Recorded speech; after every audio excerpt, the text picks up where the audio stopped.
Bismillahirrahmanirrahim. Assalamualaikum warahmatullahi wabarakatuh. Anak-anakku, mari kita awali pembelajaran kita pada pagi hari ini dengan berdoa bersama. A'udzu billahi minasyaitonir rajim. Bismillahirrahmanirrahim. Raditu billahi rabba wa bil islami dina wa bi Muhammadin nabiyyan wa rasula. Rabbi zidni ilma warzuqni fahma. Amin.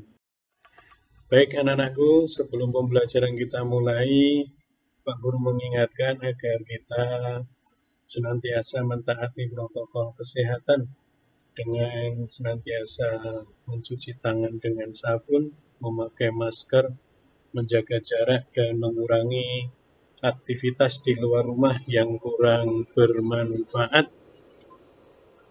Adapun materi kita pada pagi hari ini anak-anakku adalah tentang mengevaluasi ketentuan pernikahan dalam Islam. Dan nanti diharapkan di akhir pembelajaran anak-anakku dapat mensimulasikan prosesi pernikahan dalam Islam. Bahwa munakahat ini termasuk aspek syariah atau aspek hukum Islam. Jadi ada ketentuan-ketentuannya dalam syariat Islam. Anak-anakku, lingkup pembahasan materi munakahat ini terdiri dari pengertian nikah, hukum-hukum nikah, tujuan nikah, kemudian nanti ada rukun-rukun nikah, kewajiban suami istri, hikmah pernikahan, kemudian ada talak, iddah, dan rujuk, di mana talak nanti ada termasuk ilak, li'an, zihar, khuluf, dan fasakh. Kemudian yang terakhir adalah perkawinan menurut Undang-Undang Nomor 1 Tahun 1974. Adapun lingkup dari munakahat ini begitu luas, maka nanti pembahasan yang dengan video ini akan dibagi 4 bagian. Bagian pertama tentang pengertian hukum, dasar, dan tujuan nikah. Kemudian bagian kedua nanti tentang rukun-rukun nikah dan kewajiban suami istri. Bagian ketiga nanti ada talak, iddah, rujuk, dan hikmah pernikahan. Sedangkan bagian yang keempat adalah perkawinan menurut Undang-Undang Nomor 1 Tahun 1974 dan juga kompilasi hukum Islam. Baik, kita awali dengan bagian yang pertama, yaitu ketentuan dalam pernikahan, yang kita awali dengan pengertian. Secara bahasa, munakahat itu artinya pernikahan atau perkawinan. Sedangkan menurut syariat Islam, nikah itu berarti melakukan suatu akad.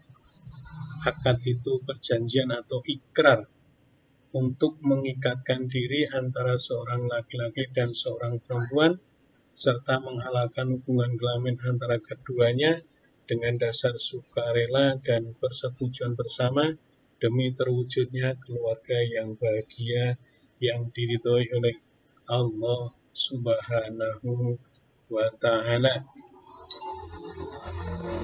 Bahwa pernikahan itu diperintahkan dalam Islam atau dianjurkan dalam Islam, sebagaimana sabda Rasulullah SAW, saya sholat, tidur, berpuasa, makan, dan menikahi wanita. Barang siapa yang tidak suka dengan perbuatan sunnahku ini, maka dia bukanlah dari golonganku. Hadis riwayat Bukhari Muslim. Adapun dasar nikah anakku, dengan lingkup yang cukup luas tadi, itu yang dari Al-Quran. Pertama tentang perintah nikah, itu ada dalam surah An-Nisa ayat 1-4 yang kita tadaruskan di awal pembelajaran. Kemudian tentang tujuan nikah, itu nanti ada dalam surah Ar-Rum ayat 21 dan surah Al-Kahfi ayat 46. Kemudian tentang wanita muhrim atau yang haram dinikahi nanti terdapat dalam surah An-Nisa ayat 22 dan 23. Tentang kewajiban suami istri ada dalam surah An-Nisa ayat 19 dan Al-Hujurat ayat 10 serta At-Tahrim ayat 6. Kemudian tentang talak itu dalam surah Al-Baqarah ayat 229 sampai 230, termasuk surah An-Nur ayat 6 sampai 10, Al-Baqarah ayat 226 sampai 227, kemudian surah Al-Mujadalah ayat 1 sampai 6 dan surah Al-Baqarah ayat 230. Baik, anak-anakku, bahwa yang menjadi dasar nikah yang pertama dari Al-Quran yaitu surah An-Nisa, surah yang keempat ayat 1 sampai 4. Anakku buka Al-Qurannya, kita baca bersama. Bismillahirrahmanirrahim. Ya ayyuhan nasu ittaqu rabbakum alladzi khalaqakum min nafsin wahidah وخلق منها زوجها وبث منهما رجالا كثيرا ونساء واتقوا الله الذي تساءلون به والأرحام إن الله كان عليكم رقيبا وآتوا اليتامى أموالهم ولا تتبدلوا الخبيث بالطيب ولا تأكلوا أموالهم إلى أموالكم إنه كان حوبا كبيرا وإن خفتم ألا تقسطوا في اليتامى فانكحوا ما طاب لكم من النساء مثنى وثلاث ورباع فإن خفتم ألا تعدلوا فواحدة أو ما ملكت أيمانكم ذلك أدنى ألا تعولوا وآتوا النساء صدقاتهن نخلة فإن طبن لكم عن شيء منه نفسا فكلوه هنيئا مريئا. Anak-anakku, untuk artinya ini anak-anakku bisa membaca sendiri dengan lancar dan lengkap.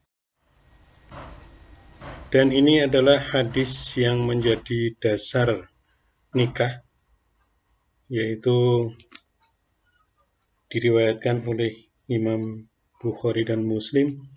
Ya ma'syaras sabab man istata'a minkumul ba'a falyatazawwaj fa innahu aghaddu lil basari wa ahsanu lil farji wa man lam yastati' fa alaihi bisawmi fa innahu lahu wija'un.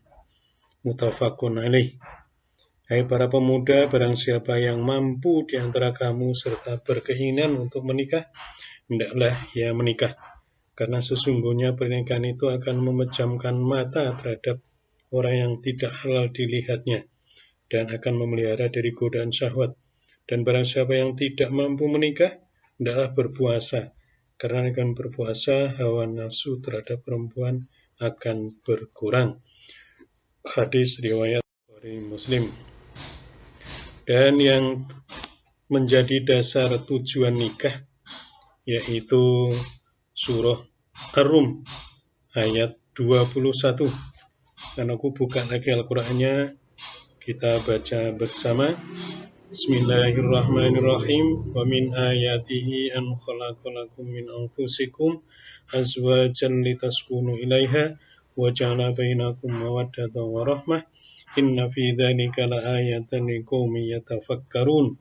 Dan di antara tanda-tanda kekuasaannya ialah Dia menciptakan untukmu istri-istri dari jenismu sendiri supaya kamu cenderung dan merasa tentram kepadanya, dan dijadikannya di antaramu rasa kasih dan sayang. Sesungguhnya pada yang demikian itu benar-benar terdapat tanda-tanda bagi kaum yang berfikir. Jadi istri-istri dari jenismu itu artinya bukan sejenis tetapi jenis dari manusia. Baik anak-anakku, kita lanjutkan tentang ketentuan nikah. Ini adalah hukum-hukum nikah. Yang pertama adalah mubah, yaitu boleh-boleh saja. Artinya boleh menikah atau tidak. Dan ini merupakan hukum asal dari nikah. Yang kedua, hukum nikah menjadi sunnah, yaitu bagi orang yang sudah punya keinginan untuk menikah, dia juga mampu untuk menikah dan mampu pula mengendalikan diri dari perzinahan kalau tidak segera menikah. Yang ketiga, hukum nikah akan menjadi wajib, yaitu bagi orang yang sudah punya keinginan untuk menikah, dia juga mampu untuk menikah dan ia khawatir berbuat zina jika tidak segera menikah. Yang keempat, makruh. Hukum nikah menjadi makruh bagi orang yang punya keinginan menikah namun belum mampu untuk memberi nafkah terhadap istri dan anak-anaknya. Dan yang kelima, hukum nikah menjadi haram, yaitu bagi seseorang yang sudah punya keinginan menikah namun dengan maksud menyakiti wanita yang akan dinikahinya. Baik anak-anakku, ketentuan pernikahan berikutnya adalah tentang tujuan pernikahan. Ada beberapa tujuan pernikahan. Yang pertama, untuk memperoleh rasa cinta dan kasih sayang, sebagaimana disebutkan dalam surah Ar-Rum ayat 21, wa ja'ala bainakum mawaddatan wa rahmah, dan dijadikannya di antaramu rasa kasih sayang. Yang kedua, untuk memperoleh ketenangan hidup. Dalam surah Ar-Rum ayat 21 juga disebutkan, wa min ayatihi an khalaqalakum min anfusikum azwajan litaskunu ilaiha. Dan di antara tanda-tanda kekuasaannya ialah dia menciptakan untukmu istri-istri dari jenismu sendiri supaya kamu cenderung dan merasa tentram kepadanya. Jadi kalau sudah menikah diharapkan ada ketenangan hidup, ketentraman hidup. Yang ketiga, untuk memenuhi kebutuhan seksual secara sah dan diridhoi oleh Allah Subhanahu wa Ta'ala. Kalau belum menikah, itu haram hukumnya, sedangkan kalau sudah menikah, itu insya Allah akan diridhoi oleh Allah Subhanahu wa Ta'ala. Yang keempat, untuk memperoleh keturunan yang sah dalam masyarakat. Nah, begitu hebatnya Islam untuk membentuk masyarakat itu melalui pernikahan yang sah, karena itu akan berdampak kepada keturunan yang sah pula. Kemudian yang kelima, untuk mewujudkan keluarga yang bahagia dunia dan akhirat. Anak-anakku, untuk bagian yang pertama, mungkin itu pembahasan terkait dengan ketentuan pernikahan, mulai dari pengertian, kemudian tujuan, hukum, dasar. Nah, itu nanti insya Allah kita lanjutkan untuk bagian yang berikutnya. Sebelum kita akhiri, Pak Guru mengingatkan agar senantiasa mematuhi protokol kesehatan dengan senantiasa mencuci tangan dengan sabun, memakai masker, menjaga jarak, dan mengurangi aktivitas di luar rumah yang kurang bermanfaat. Mari kita akhiri pertemuan yang pertama ini dengan doa kafaratul majlis. Subhanakallahumma rabbana wa bihamdika asyhadu an la ilaha illa anta astaghfiruka wa atubu ilaik. Walhamdulillahirabbil alamin. Wassalamualaikum warahmatullahi wabarakatuh.